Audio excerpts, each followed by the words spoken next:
ഇനി പ്രസൻറ്റേഷൻ വേറെ ലെവലാണ് മക്കളെ. ഒരു അടിപൊളി ആപ്ലിക്കേഷനെ പരിചയപ്പെടുത്താൻ പോകുന്നത്. ഫസ്റ്റ് ഒരു സാമ്പിൾ കാണാം. ഇതിൽ നിങ്ങൾക്ക് അൺലിമിറ്റഡ് ആയിട്ടുള്ള ഗ്രാഫിക്സ് അവൈലബിൾ ആണ്.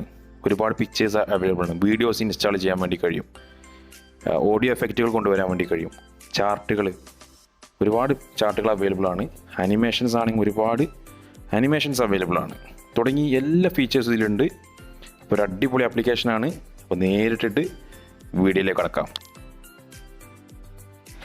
ക്യാൻവ എന്നാണ് ആപ്ലിക്കേഷൻ്റെ പേര്. ലിങ്ക് ഞാൻ ഡിസ്ക്രിപ്ഷനിൽ കൊടുക്കുന്നുണ്ട്. നിങ്ങൾക്ക് അവിടുന്ന് ഫ്രീ ആയിട്ട് തന്നെ ഡൗൺലോഡ് ചെയ്യാവുന്നതാണ്.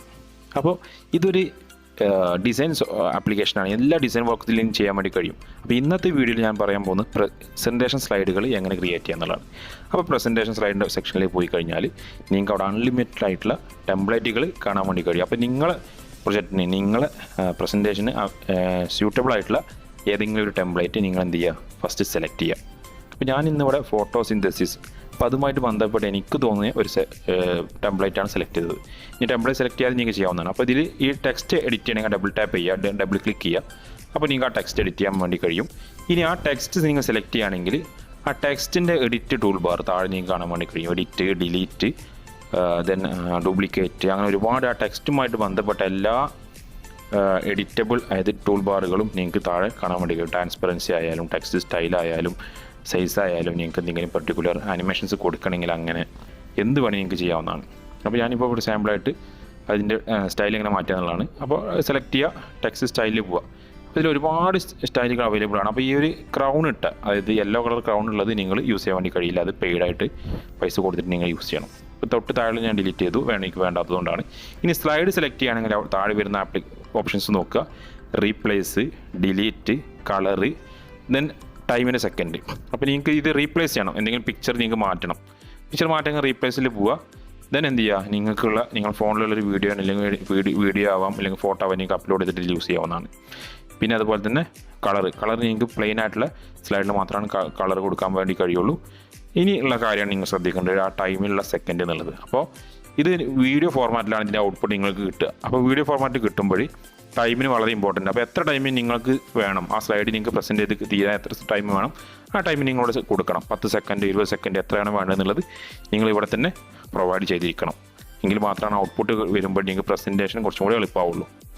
ബാക്കിയുള്ളതൊക്കെ നോർമലായിട്ടുള്ള എല്ലാ ടൂളും അവൈലബിൾ ആണ്. ട്രാൻസ്പെറൻസി ആയാലും ഫെയ്ഡ് ഔട്ട് ആയാലും അങ്ങനെ ഒരുപാട് അവൈലബിൾ ആണ്. ഒക്കെ ചെയ്ത് നോക്കുക. പിന്നെ ഇനി പുതിയൊരു ആഡ് ചെയ്യണമെങ്കിൽ പുതിയ ഇതിൽ സൈഡിൽ ക്ലിക്ക് ചെയ്യുക. ദെൻ ലെഫ്റ്റ് സൈഡിലുള്ള പ്ലസ് ബട്ടൺ ക്ലിക്ക് ചെയ്യുക. അപ്പോൾ നിങ്ങൾക്ക് അവിടെ elements, templates, upload, text, videos, അങ്ങനെ ഒരുപാട് ഓപ്ഷൻ താഴെ നിങ്ങൾക്ക് കാണാൻ വേണ്ടി കഴിയും. നിങ്ങൾ പുതിയൊരു സ്ലൈഡ് ആഡ് ചെയ്ത് കഴിഞ്ഞാൽ നിങ്ങൾക്ക് ഒരുപാട് ഓപ്ഷൻസ് താഴെ കാണാം. വീഡിയോസ്, പിന്നെ ഗാലറി കാണാൻ പറ്റും. ഗാലറി എന്ന് പറഞ്ഞാൽ നിങ്ങളെ ഗാലറി നിങ്ങൾക്ക് പുതിയ അപ്ലോഡ് ചെയ്യണമെങ്കിൽ അപ്ലോഡ് ചെയ്യാം, അല്ലെങ്കിൽ എക്സിസ്റ്റിംഗ് ഉള്ള ഗാലറി നിങ്ങൾക്ക് യൂസ് ചെയ്യാവുന്നതാണ്. ചാർട്ടുകൾ ആഡ് ചെയ്യാൻ പറ്റും. അപ്പോൾ ഇതിൻ്റെ ഒരു ഇമ്പോർട്ടൻ്റ് എന്ന് നിങ്ങൾ ബിസിനസ് പരമായിട്ടുള്ള കമ്പനീൻ്റെ ഒരു മീറ്റിംഗിൽ കമ്പനീൻ്റെ ഒരു സ്ലൈഡ് പ്രിപ്പയർ ചെയ്യുകയാണെങ്കിൽ നിങ്ങൾക്ക് അതിൻ്റെ ഒരു ഗ്രോത്ത് കാണിക്കാൻ ചാർട്ട് വേണം അല്ലേ. അപ്പോൾ നിങ്ങൾക്ക് സർക്കിൾ ഷേപ്പ് ആവാൻ, റെക്റ്റാങ്കിൾ ആവാൻ, ഏത് ടൈപ്പാണ് നിങ്ങൾക്ക് വേണ്ടി സെലക്ട് ചെയ്യുക. തൊട്ട് താഴെ കാണുന്ന വാല്യൂസ് ചേഞ്ച് ആകുമ്പോൾ ഓട്ടോമാറ്റിക്കായിട്ട് ചാർട്ട് മാറുന്നുണ്ട്. അപ്പോൾ ഇതൊക്കെ നിങ്ങൾക്ക് പ്രസൻറ്റേഷനിൽ ആഡ് ചെയ്ത് കഴിഞ്ഞാൽ കുറച്ചും കൂടെ പ്രസൻറ്റേഷൻ നന്നാക്കാൻ പറ്റും, നല്ല രീതിയിൽ പ്രസൻറ്റ് ചെയ്യാൻ വേണ്ടി കഴിയും. അപ്പോൾ ഇതൊക്കെയാണ് ഇതിൻ്റെ ബെനിഫിറ്റ് ആയിട്ടുള്ളത്. അപ്പോൾ ചാർട്ടുകൾ ആഡ് ചെയ്യാനുള്ള ഒരുപാട് ചാർട്ടുകൾ ഡിഫോൾട്ടായിട്ട് അതിൽ ഫ്രീ ആയിട്ട് തന്നെ നിങ്ങൾക്ക് യൂസ് ചെയ്യാൻ പറ്റുന്ന ചാർട്ടുകൾ അവൈലബിൾ ആണ്. ഇനി ബാക്കിലോട്ട് വരിക. ഗാലറികളുണ്ട്. ഗാലറിയിൽ നിങ്ങൾക്ക് ഒരുപാട് ഫോട്ടോസ് ഉണ്ട്. നിങ്ങൾക്ക് പുതിയ വേണമെങ്കിൽ ഫോണത്ത് ഇടാം. വീഡിയോസ് ഇടാനുള്ള ഓപ്ഷൻ ഉണ്ട്. നിങ്ങളെ ഫോണിലെടുത്ത വീഡിയോ ആവാം, അല്ലെങ്കിൽ പുറത്ത് നിങ്ങൾ ഡൗൺലോഡ് ചെയ്ത വീഡിയോ ഒക്കെ നിങ്ങൾക്ക് ഇതിൽ കൊണ്ടുവരാനുള്ള ഓപ്ഷൻ ഉണ്ട്. സൗണ്ട് എഫക്റ്റ് കൊണ്ടുവരാനുള്ള ഓപ്ഷൻ ഉണ്ട്. ഒരുപാട് ടെക്സ്റ്റ് സ്റ്റൈലുകൾ തന്നെ ഫ്രീ ആയിട്ടുള്ള അവൈലബിൾ ആണ്. ഇനി ഞാൻ ടെംപ്ലേറ്റ്സിലേക്ക് പോയി. അപ്പോൾ ഈ ഒരു പാക്കേജാണ് ടെംപ്ലേറ്റ്. അപ്പോൾ ബാക്കിയുള്ള ടെംപ്ലേറ്റ് നമ്മൾ ഫസ്റ്റ് ഫ്രണ്ട് പേജ് മാത്രമാണ് ഇപ്പോൾ കിട്ടിയിട്ടുള്ളൂ. അപ്പോൾ ഇതിൻ്റെ ബാക്കിയുള്ള പേജുകളുണ്ട്. അപ്പോൾ ഇഷ്ടമുള്ള സ്ലൈഡ് നിങ്ങൾക്ക് സെലക്ട് ചെയ്തിൽ നെക്സ്റ്റ് ആയിട്ട് നിങ്ങൾക്ക് ഏത് സ്ലൈഡ് വേണം നിങ്ങൾക്ക് സെലക്ട് ചെയ്യുക. ഞാൻ നെക്സ്റ്റ് സെലക്ട് ചെയ്തതിന് ശേഷം എന്ത് ചെയ്യുക, അതിന് ടെക്സ്റ്റ് എഡിറ്റ് ചെയ്യണമെങ്കിൽ നേരത്തെ ചെയ്ത പോലെ തന്നെ ഡബിൾ ക്ലിക്ക് ചെയ്യുക. അതിൻ്റെ ടെക്സ്റ്റ് നിങ്ങൾ എഡിറ്റ് ചെയ്യാവുന്നതാണ്. ഞാനിവിടെ ഫോട്ടോസിന്തസിസ് എഡിറ്റ് ചെയ്തു. അപ്പോൾ അതിൻ്റെ തൊട്ട് താഴെയുള്ളത് എനിക്ക് വളരെ ചെറുതായി തോന്നി, ഡിലീറ്റ് ചെയ്ത് വീണ്ടും പ്ലസ് ബട്ടൺ ക്ലിക്ക് ചെയ്തിട്ട് ഞാൻ എന്ത് ചെയ്യാൻ പോകുന്നത്, ടെക്സ്റ്റ് ആഡ് ചെയ്യാൻ പോകും. അപ്പോൾ ടെക്സ്റ്റിൽ പോയി ആഡ് സബ് ഹെഡിംഗ് എന്ന ഓപ്ഷൻ സെക്കൻഡ് ആയിട്ടുണ്ട്. അപ്പോൾ അത് സെലക്ട് ചെയ്ത് ഞാൻ സബ് ഹെഡിംഗ് കൊടുക്കുകയാണ്. അപ്പോൾ ഇതൊക്കെ നിങ്ങൾക്ക് ഇഷ്ടമുള്ള ടെക്സ്റ്റ് സെലക്ട് ചെയ്യാം കേട്ടോ, നോ പ്രോബ്ലം. എന്നിട്ട് ഞാൻ ടൈപ്പ് ചെയ്യാൻ പോകുന്നു, കണ്ടൻറ്റ് ടൈപ്പ് ചെയ്യാൻ പോകുന്നു. അപ്പോൾ ഈ ഒരു വീഡിയോയിൽ ഞാൻ ഡിസ്ക്രിപ്ഷനിൽ വേറൊരു ലിങ്ക് കൊടുക്കുന്നുണ്ട്, ഒരു വെബ്സൈറ്റിൻ്റെ ലിങ്ക് കൊടുക്കുന്നുണ്ട്. അപ്പോൾ ആ സൈറ്റിൽ പോയി കഴിഞ്ഞാൽ നിങ്ങൾക്ക് ജനറൽ ആയിട്ടുള്ള സ്ലൈഡുകൾ, അതായത് ഇപ്പോൾ ഗ്ലോബൽ വാർമിംഗ്, ഫോട്ടോസിന്തസിസ് പോലുള്ള ജനറൽ ടോപ്പിക്കുള്ള സ്ലൈഡുകൾ നിങ്ങൾക്ക് അവിടുന്ന് ഡൗൺലോഡ് ചെയ്യാവുന്നതാണ്. ആ PDF ഫോർമാറ്റിലാണ് ഡൗൺലോഡ് ചെയ്യാൻ പറ്റുക. അത് നിങ്ങൾക്ക് പ്രിൻ്റ് എടുത്തിട്ടോ അല്ലെങ്കിൽ അതിൽ നോക്കി എഴുതിയിട്ടോ നിങ്ങൾക്ക് എന്ത് ചെയ്യുക, പുതിയ സ്ലൈഡുകൾ ക്രിയേറ്റ് ചെയ്യാൻ വേണ്ടി കഴിയും. അപ്പോൾ അതിൻ്റെ ലിങ്ക് ഞാൻ ഡിസ്ക്രിപ്ഷനിൽ കൊടുക്കുന്നുണ്ട്. അപ്പോൾ അതും കൂടെ ഒന്ന് ചെക്ക് ചെയ്യുക. ഓക്കെ, യൂസ്ഫുൾ ആവും.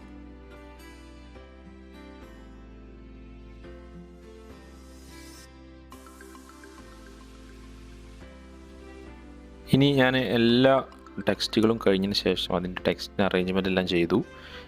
ബോൾഡാക്കണമെങ്കിൽ ബോൾഡാക്കാം, കറക്റ്റ് പ്ലേസ് ചെയ്തു. ഇനി എനിക്കിതിലേക്ക് ഒരു ഗ്രാഫിക്സ് ആഡ് ചെയ്യണം, പിക്ചർ ആഡ് ചെയ്യണം. അപ്പോൾ പ്ലസ് ബട്ടൺ ക്ലിക്ക് ചെയ്തു. ദെൻ രണ്ടാമത്തെ ഓപ്ഷൻ ആയിട്ടുള്ള എലമെൻറ്റ്സിൽ പോവാണ്. എലമെൻറ്റ്സിൽ പോയി കഴിഞ്ഞാൽ എനിക്ക് അവിടെ ഒരുപാട് ഗ്രാഫിക്സ്, ഫോട്ടോസ്, വീഡിയോസ് ഒക്കെ കാണാൻ വേണ്ടി കഴിയും. അപ്പോൾ എനിക്കവിടെ സെർച്ച് ചെയ്യാനുള്ള ഓപ്ഷൻ ഉണ്ട്. അപ്പോൾ ഞാനിവിടെ ഈ ഒരു ടോപ്പിക്കിന് ആപ്റ്റായിട്ടുള്ള ലീഫ് എന്ന് സെർച്ച് ചെയ്തു. എന്നിട്ട് അതിൽ ഗ്രാഫിക്സ് എടുത്തു. മൂന്നാമത്തെ ഓപ്ഷൻ ഗ്രാഫിക്സ്. അപ്പോൾ ഒരുപാട് ഗ്രാഫിക്സ്, ഫ്രീ ആയിട്ടുള്ള ഗ്രാഫിക്സിൽ അവിടെ കാണുന്നുണ്ട്. അപ്പോൾ ചിലപ്പോൾ ആനിമേഷൻ ആവാം, ചിലപ്പോൾ ഗ്രാഫിക്സ് ആവാം. അപ്പോൾ ഏതിൽ എനിക്ക് പ്രോ എന്നുള്ള ഓപ്ഷൻസ് ഒഴിവാക്കിയിട്ടുള്ള ബാക്കിയുള്ള എല്ലാ സംഭവങ്ങളും എനിക്ക് യൂസ് ചെയ്യാവുന്നതാണ്. ഫ്രീ ആയിട്ട് തന്നെ യൂസ് ചെയ്യാം. അപ്പോൾ ഏതാണോ നിങ്ങൾക്ക് സ്യൂട്ടബിളായി തോന്നുന്നത് അത് ഏത് പിക്ചറാണെങ്കിലും നിങ്ങൾക്ക് സെലക്ട് ചെയ്യുക. ദെൻ സ്ലൈഡിൽ എവിടെ വേണമെന്നുള്ളത് ഡ്രാഗ് ചെയ്യുക. സൈസ് വേണമെങ്കിൽ കൈ കൊണ്ട് തന്നെ സൈസ് കുറച്ചും കൂട്ടിയും ഒക്കെ നിങ്ങൾക്ക് അവിടെ അറേഞ്ച് ചെയ്യാവുന്നതാണ്. വേണമെങ്കിൽ നിങ്ങൾക്ക് ഇതിന് ആനിമേഷൻ കൊടുക്കുക. സ്ലൈഡ് മൊത്തമായിട്ട് ആനിമേഷൻ കൊടുക്കണേ അങ്ങനെയും കൊടുക്കുക. അത് സെലക്ട് ചെയ്യുമ്പോൾ താഴെ ഓപ്ഷൻസ് വരുന്നുണ്ട്. ഇനി വീണ്ടും ഒരു സ്ലൈഡ് ആഡ് ചെയ്യാൻ പോവുകയാണ് ഞാൻ. ഇത് ജസ്റ്റ് കാണിക്കാൻ വേണ്ടിയിട്ടാണ് വീഡിയോ എങ്ങനെ ഇതിലേക്ക് ആഡ് ചെയ്യാന്നുള്ളതാണ്. അപ്പോൾ വീണ്ടും ഞാൻ പ്ലസ് ബട്ടൺ ക്ലിക്ക് ചെയ്ത് ദെൻ സ്ലൈഡ് ആഡ് ചെയ്തു. വീണ്ടും ഒരു പ്ലസ് ബട്ടൺ ക്ലിക്ക് ചെയ്തു. ദെൻ നിങ്ങളെടുത്ത മൊബൈലെടുത്ത വീഡിയോ എനിക്ക് അപ്ലോഡ് ചെയ്യാനുള്ള ഓപ്ഷൻ ഉണ്ട്. അല്ലെങ്കിൽ ഇതിലുള്ള ഡിഫോൾട്ടായിട്ടുള്ള വീഡിയോസ് എടുക്കുക. then അവിടെ നിങ്ങൾ ടോപ്പിക്കിനനുസരിച്ച് സെലക്ട് ചെയ്യുക. ഏത് ടോപ്പിക്കാണ് നിങ്ങൾ എടുക്കുന്നത് സെർച്ച് ചെയ്ത് നോക്കുക. ഞാനിവിടെ ഫോട്ടോസിന്തസിസ് എന്ന് കൊടുത്ത്. ഇതിൽ ഏറ്റവും ഗുണം എന്താണെന്ന് വെച്ചാൽ നിങ്ങളെ വീഡിയോസ്, നിങ്ങളെ ഫോണിലെടുത്ത വീഡിയോസ് നിങ്ങൾക്ക് ഇതിൽ ആഡ് ചെയ്യാൻ വേണ്ടി കഴിയും. അപ്പോൾ ഈ ഓൺലൈൻ ക്ലാസ്സിനൊക്കെ ആണെങ്കിൽ നിങ്ങളെ ഫോണിലെടുത്ത വീഡിയോസ് എന്ത് ചെയ്യുക, നിങ്ങൾക്ക് ട്രിം ചെയ്തിട്ട് ഇതിൽ ആഡ് ചെയ്യാനുള്ള ഓപ്ഷൻ ഉണ്ട്. വിത്ത് സൗണ്ടാണ് ഓപ്ഷന് കൊടുക്കുന്നത്. അപ്പോൾ ഈ ഒരു ഇതിൽ ഫ്രീ ആയിട്ട് കാണുന്നൊരു വീഡിയോ ഞാൻ സെലക്ട് ചെയ്യാൻ പോവാണ്. എന്നിട്ട് ഞാൻ ഈ ഒരു വീഡിയോ സെലക്ട് ചെയ്തു. അത് ഞാൻ ഇതിൽ കൊണ്ടുവന്ന് ഡ്രാഗ് ചെയ്തിട്ട് കറക്റ്റ് ഫുള്ളായിട്ട് തന്നെ വെച്ച് കൊടുത്ത്. ഇനി ഇതിൻ്റെ ഓവറിലായിട്ട് ഇതിൻ്റെ മുകളിൽ ടെക്സ്റ്റ് കൊണ്ടുവരിക, വീണ്ടും വീഡിയോ വേണമെങ്കിൽ വീഡിയോ കൊണ്ടുവരിക, എന്ത് വേണമെങ്കിൽ നിങ്ങൾക്ക് ചെയ്യാം. ഗ്രാഫിക്സ് വേണമെങ്കിൽ ഗ്രാഫിക്സ് കൊണ്ടുവരിക. അപ്പോൾ അത് ക്ലിക്ക് ചെയ്യുമ്പോൾ താഴെ ഓപ്ഷൻസ് വരുന്നത് റീപ്ലേസ്, ഡിലീറ്റ്, ട്രിം ചെയ്യാൻ ട്രിം ചെയ്യുക, വോളിയം കൂട്ടാൻ കുറക്കാം, അങ്ങനെ ഒരുപാട് ഓപ്ഷൻസ് നിങ്ങൾക്ക് വീഡിയോ കൊണ്ടുവരുമ്പോൾ താഴെ കാണാൻ വേണ്ടി കഴിയും. അപ്പോൾ ഇതിൻ്റെ ഏറ്റവും ബെനിഫിറ്റ് എന്ന് വെച്ചാൽ ഓൺലൈൻ ക്ലാസ് ഒക്കെ എടുക്കുമ്പോൾ നിങ്ങളെ വീഡിയോ നിങ്ങൾക്ക് ഇതിൽ ആഡ് ചെയ്യാൻ വേണ്ടി കഴിയും. അപ്പോൾ ഇത്രയും ബേസിക് ആയിട്ടുള്ള കാര്യങ്ങൾ പറഞ്ഞു തന്നു. വീണ്ടും സ്ലൈഡൊക്കെ ആഡ് ചെയ്യുക. എന്നിട്ട് പെട്ടെന്ന് തന്നെ എന്ത് ചെയ്യുക, ഇത് പൂർത്തീകരിക്കുക. ഇപ്പോൾ നിങ്ങളെ വർക്കെല്ലാം കഴിഞ്ഞു. ഇനി ഇതെങ്ങനെ ഡൗൺലോഡ് ചെയ്യാനുള്ള ഓപ്ഷനാണ്. അപ്പോൾ മുകളിൽ രണ്ട് ഓപ്ഷൻസ് നിങ്ങൾക്ക് കാണാൻ വേണ്ടി കഴിയും. മുകളിൽ റൈറ്റ് സൈഡിൽ ഡൗൺലോഡ്, ഷെയർ, അങ്ങനെ രണ്ട് ഓപ്ഷൻസ് അവിടെ ഉണ്ട്. അപ്പോൾ അതിൽ ഡൗൺലോഡ് ക്ലിക്ക് ചെയ്യുകയാണെങ്കിൽ നിങ്ങൾക്ക് ഇത് ഡൗൺലോഡ് ചെയ്യാനുള്ള ഓപ്ഷൻ ഉണ്ട്. അപ്പോൾ ഡൗൺലോഡ് ക്ലിക്ക് ചെയ്യുക. എന്നിട്ട് PDF ഫോർമാറ്റ് അല്ലെങ്കിൽ MP4 ഫോർമാറ്റ്. അപ്പോൾ നിങ്ങൾ കൊടുത്ത ആനിമേഷൻസ് ആയാലും വീഡിയോ ആയാലും എല്ലാം വർക്ക് ചെയ്യണമെന്നുണ്ടെങ്കിൽ നിങ്ങൾ MP4 ഫോർമാറ്റിൽ വേണം ഡൗൺലോഡ് ചെയ്യാൻ വേണ്ടിയിട്ട്. അപ്പോൾ ഞാൻ MP4 സെലക്ട് ചെയ്തു, ഡൗൺലോഡ് കൊടുത്തു. അപ്പോൾ ഇനി ഡൗൺലോഡിങ് പ്രോസസ്സിംഗ് ആണ് നടക്കും. എന്നിട്ട് ഇത് ഗാലറിയിൽ നിങ്ങൾക്ക് MP4 ഫോർമാറ്റിൽ അവൈലബിൾ ആയിട്ട് കിട്ടും. ഈ PDF ആണെങ്കിൽ PDF സെലക്ട് ചെയ്യാവുന്നതാണ്. അപ്പോൾ യൂസ്ഫുൾ ആയിട്ട് വീഡിയോ ആണ്. മറ്റു നല്ല വീഡിയോ ആയിട്ട് വരാം. അതുവരെ ബൈ.